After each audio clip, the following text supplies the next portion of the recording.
and hundreds and thousands of these holes. All right, so we're in the first couple weeks of September, and that can only mean one thing for me. Let's get into it.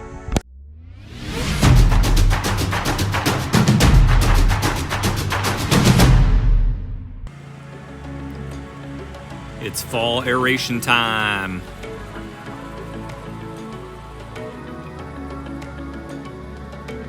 Now I'm running a Brinly aerator, core aerator, behind the Ariens XD.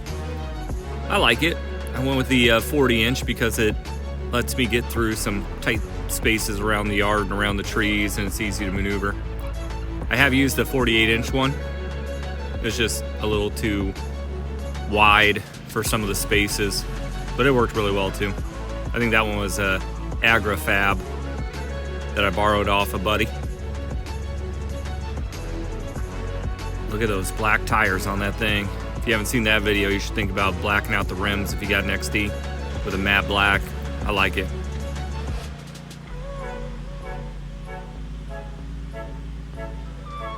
Now, before I aerated, we did have some rain, so that did help. I didn't have to water the lawn too much. And so kind of my strategy is just simply drive until I get a decent amount of holes in there, because obviously I got to fertilize and throw down seed.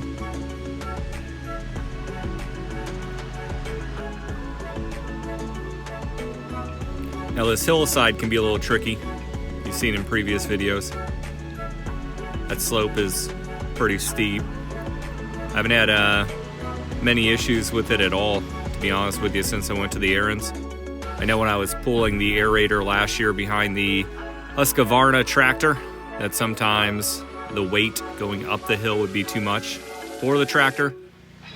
So I would have to detach it, turn it around, get it on its wheels, and get in a different position. But yeah, the zero turn hasn't had any issues.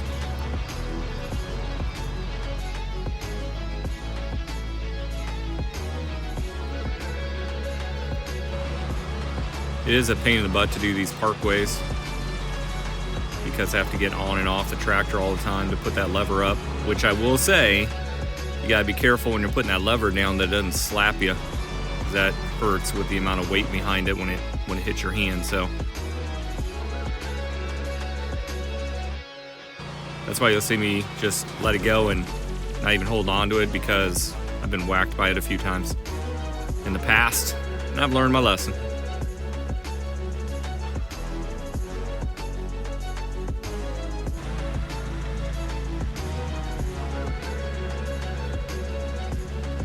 The nice thing about striping is it gives you nice pathways to follow, almost like roads. I have to slow down right here because I have the cover for the water meter.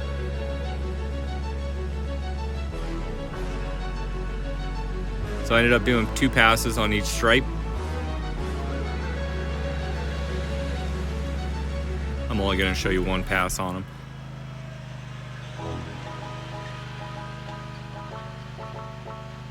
Now, after a few times going back and forth, you kind of figure out where the front left tire needs to be to make sure the second pass is putting holes in between the previous holes.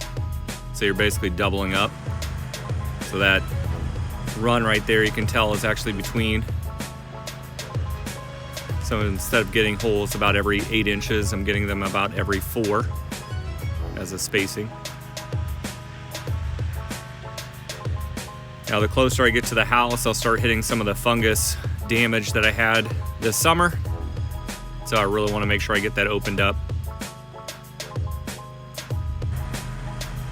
And you'll start to see the fungus here in a little bit.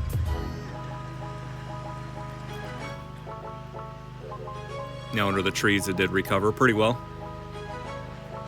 But letting it breathe, getting that fertilizer and seed down, it's gonna make a big difference later this fall and then definitely in the springtime.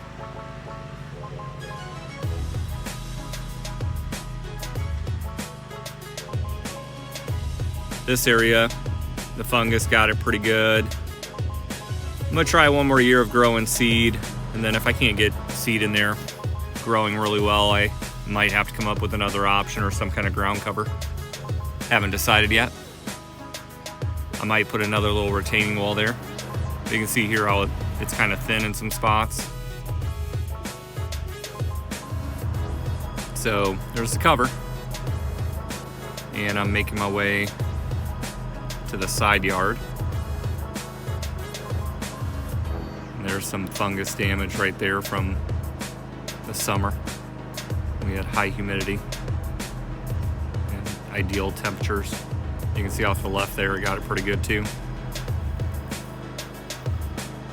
Now on the right hand side right there, you'll see white flags. That's just marking where the invisible fence is. Definitely don't want to hit that with the core aerator. And there's some more fungus damage right in there. You can see it right there when I'm rolling to the back again. And there are the flags on the left. Just being really careful not to drive over that wire. Next, I'll head inside the wire and make sure that I get a bunch of holes under this tree. That's my good old hickory tree right there, which has, at this point, been dropping a lot of its seeds. And they are all over the place. Now this area tends to be kind of rough, so I want to make sure I get a lot of holes in there.